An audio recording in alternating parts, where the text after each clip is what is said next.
Alright, so in this video, we'll be covering some simple preflop concepts. Well, actually not so simple, but yeah, we'll be talking about preflop a lot. So the first thing I'll be talking about is raising first in, where we are the preflop raiser. So I think there's not much to talk about this because if you are a seasoned or experienced poker player, this should come really easy to you, where it's always tighter to raise. It's always better to raise tighter in early positions, meaning if there are 5 people behind you, you should always raise tighter. And if you are on the button and there are only blinds behind you, then raising looser is standard.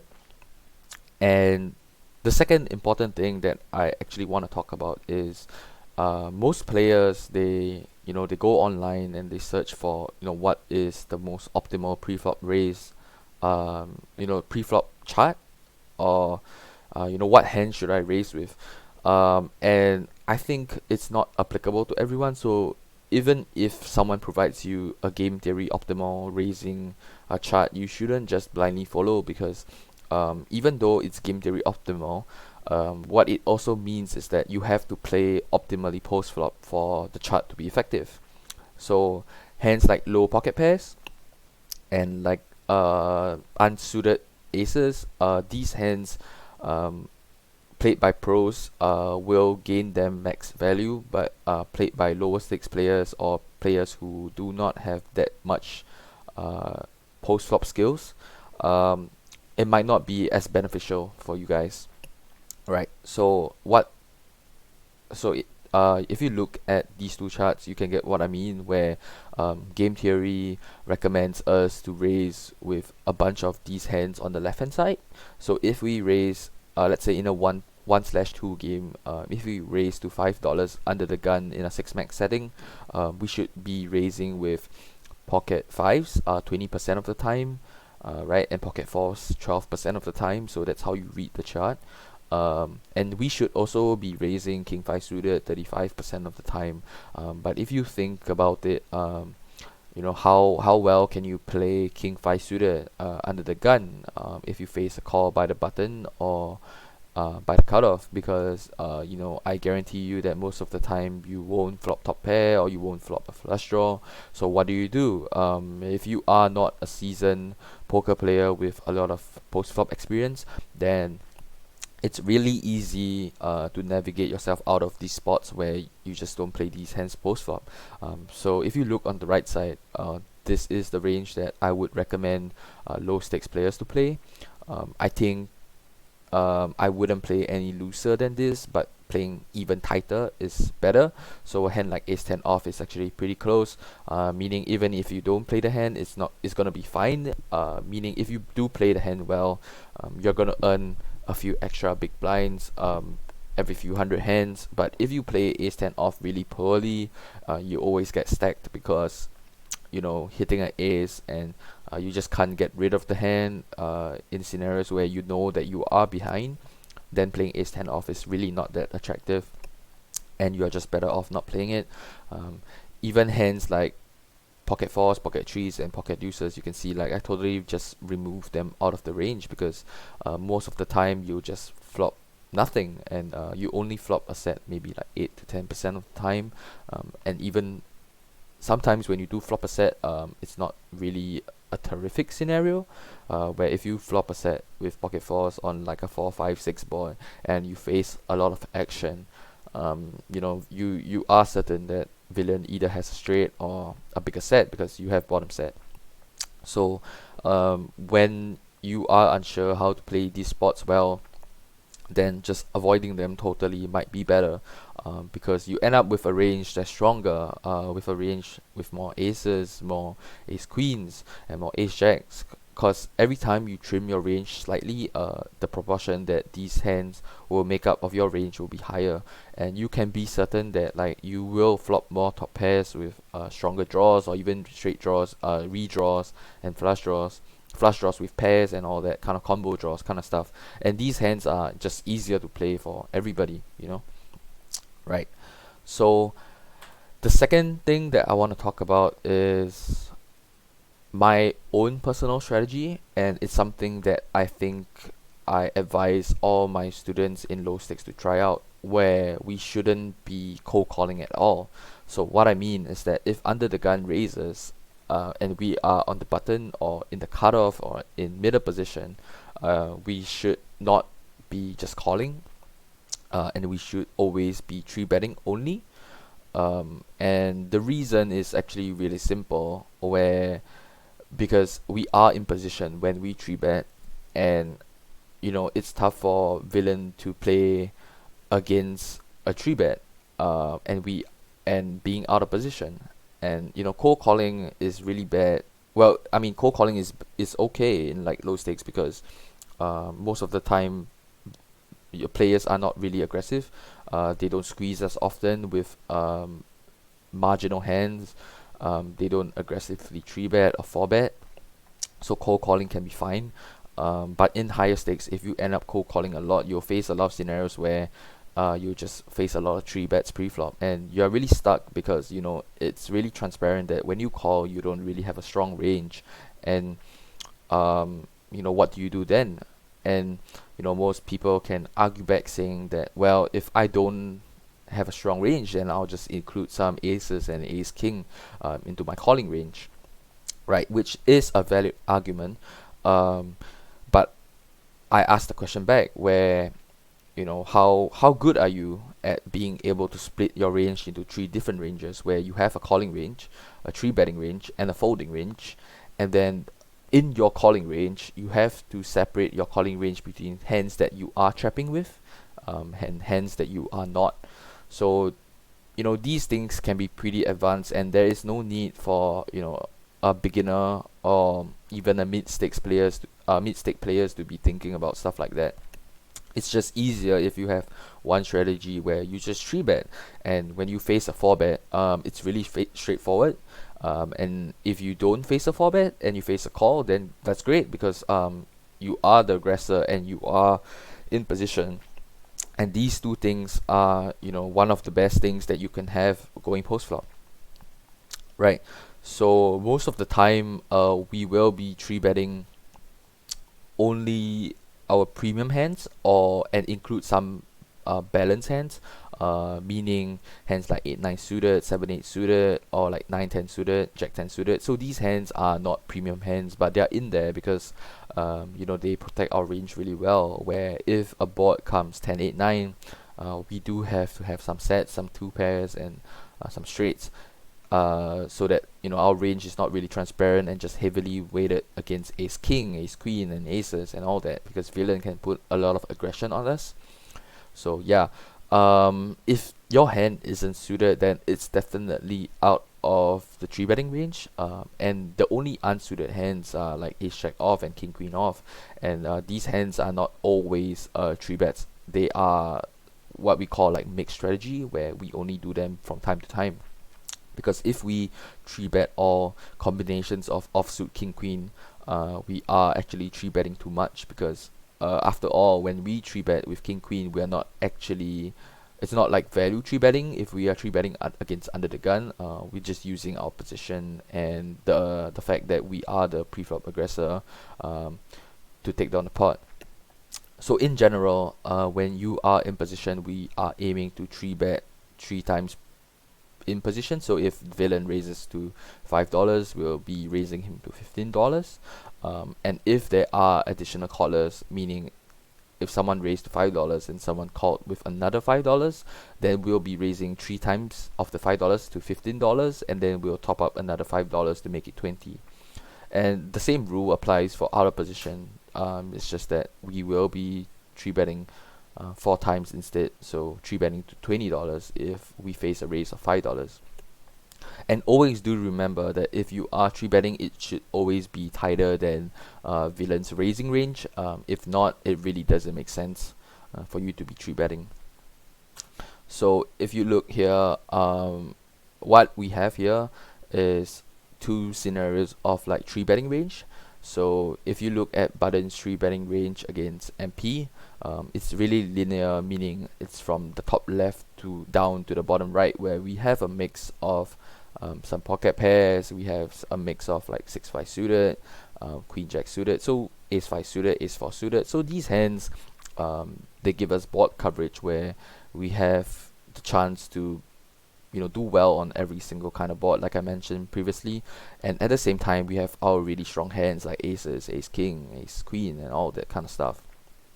And then if you look on the right side, you can see the three betting frequency tones down from 12.1% to 10.9%. If you look below at the percentages, this is because in the small blind we are out of position, and we have to be more selective with our range, because even though we are the aggressor, being out of position in no limit hold'em is something that is really disadvantageous. So yeah, but do take note, there are hands like 9-8 suited and 8-7 suited that most students have been taught to be like, okay, when I get 8-7 suited, it's a must play, meaning the hand is suited, we're in a 100 big blind game, it's always a play because people online always do so. And I challenge this because 8-7 suited is not a hand that is supposed to win you money. It's a hand that's supposed to protect your range. In fact, in No Limit Hold'em, the hands that make you money are purely aces and basically the top left of your range. And the only way these hands can continue to make money is if we include hands like 10-9 suited, 9 suited, 8-7 suited, because we need to protect our range, like I said.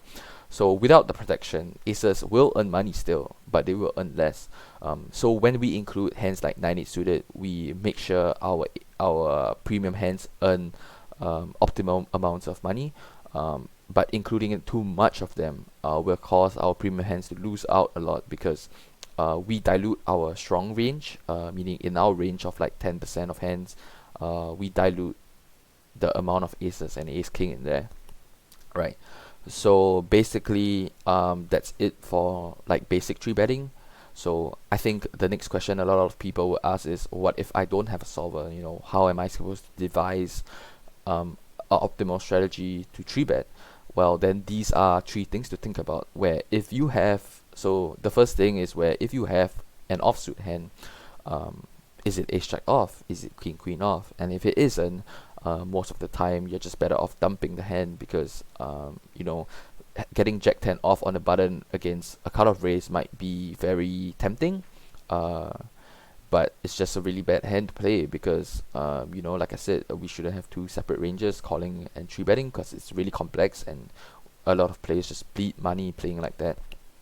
And so yeah, if your hand is offsuit, then it's a no. But if it's suited, then continue thinking about, well, is it the top left of my range? Meaning, how high is it? Is it like on the top left where like it's ace king, king queen suited, king jack suited, king 10 suited, all these kind of hands. So when it comes to tree betting, king 10 suited, king jack suited, all these hands are just they are always a play. They are always in our tree betting range. You can't just so if we don't call, we'll just end up tree betting them. Folding them is just way too crazy. So the last thing we need to think about is balance, where like I said, if we have 9-8 suited, we do have to include some of them, but not all, because 9-8 suited, 7-8 suited, like you can see on, like, let's say the left hand side of the chart, like 7-8 suited is there 20% of the time. So it's not always there. Do you have to play it exactly 20% of the time? You don't really have to. But what I would recommend is, say, like before you start your session, maybe think about, give it a randomizer where if you have clubs for the day, then just pick that combo.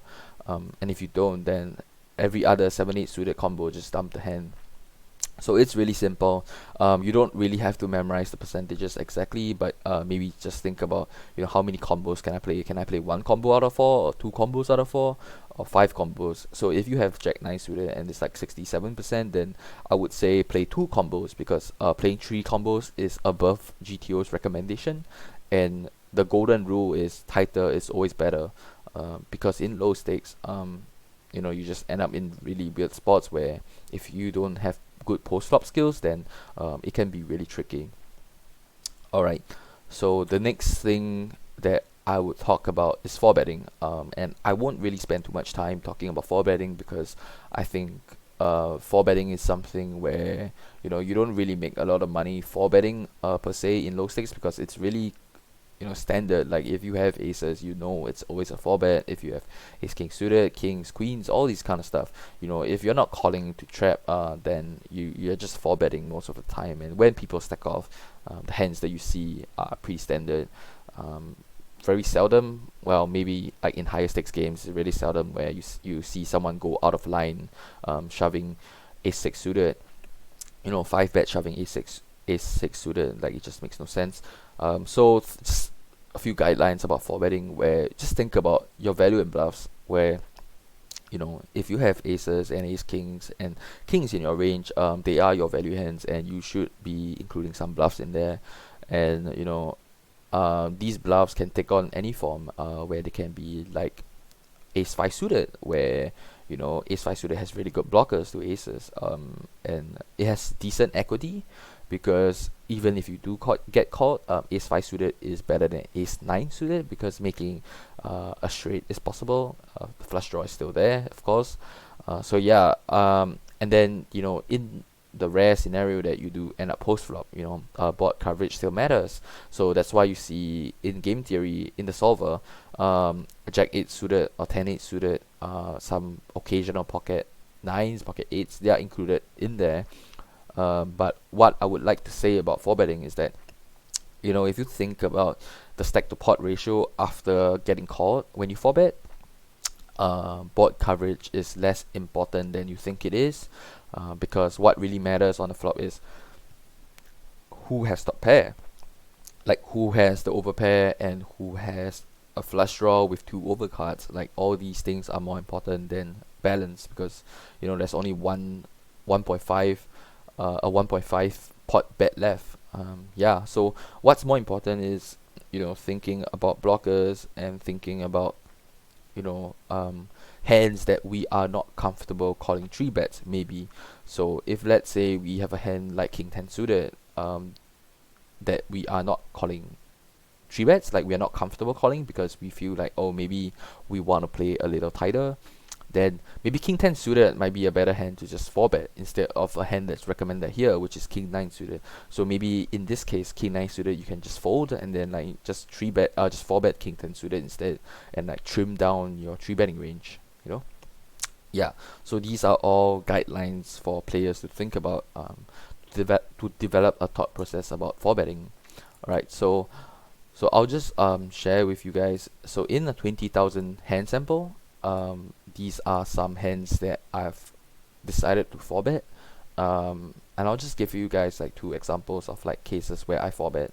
So you can see in this case where we have button open, min raise, when the small blind 3-bets, and we have ace jack, we don't just cold call, because cold calling is not really part of our range. Like I said, we just don't cold call pre-flop, and the only 2 plays that are acceptable here are either 4-betting or just folding. And if you have a player in the small blind that is really active, constantly 3-betting a lot, because he understands that the button opens wide, then ace jack here is a really easy 4-bet. And then it's really easy because we just take down the pot most of the time, because cold 4-betting is such a strong move. And the second example is where we have a hand like ace 5 suited, where it's the same thing, where the small blind raises 3-bets pre-flop, and we have a good opportunity to just straight out go and 4-bet.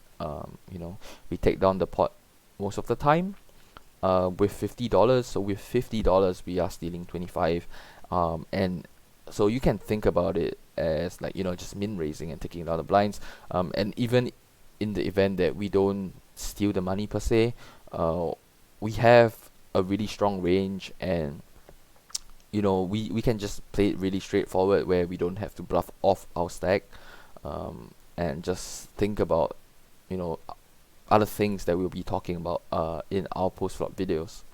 Yeah, so that's all for this video, and I'll see you guys in the next one.